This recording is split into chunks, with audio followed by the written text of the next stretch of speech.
Huquqni muhofaza qilish akademiyasi tomonidan Oliy Majlis Qonunchilik palatasi parlamenti bilan hamkorlikda yoshlar korrupsiyaga qarshi harakat huzuridagi yoshlar yetakchilari mavzusida respublika amaliy seminari o'tkazildi.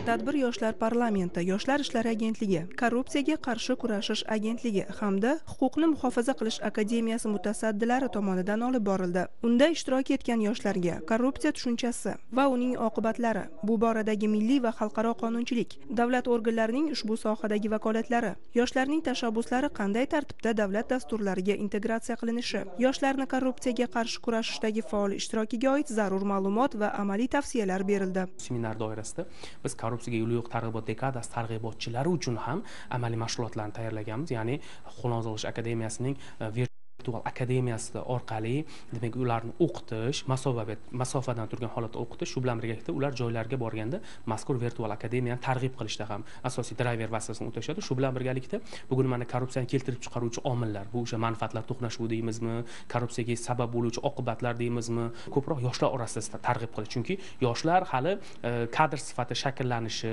ular talaba asosiysi va aksariyati demak hali hayotni unchalik past balandini tushunmaganligi nuqtai nazaridan biz ularga korrupsiyani zararlari haqida ularga ko'proq ma'lumot berish uchun mazkur targ'ibot tadbirlari ishtirok etishadi. Tadbir davomida Oliy Majlis Qonunchilik palatasi huzuridagi yoshlar parlamenti va akademiya o'rtasida o'zaro hamkorlik memorandumi imzolandi.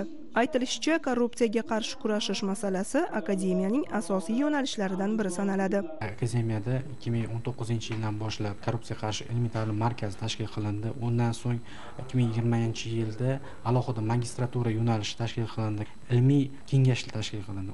Bugungi kunda 50 dan ortiq tadqiqotchilar o'zlarini tadqiqotlarni amalga oshirib, bugungi kunda qonunchiligimizni takomillashtirish yo'lida tashabbuslar orqali amaliyotda tatbiq etib kelinmoqda. Memorandumni tuzishdan asosiy maqsad korrupsiyaga qarshi kurashishda yoshlarni keng ishtirokini ta'minlash. Bugungi kunda Huquqni muhofaza qilish akademiyasi tomonidan yuritilayotgan korrupsiyaga qarshi kurash virtual akademiyasi portali orqali yoshlarni bilim va ko'nikmalarni oshiradi.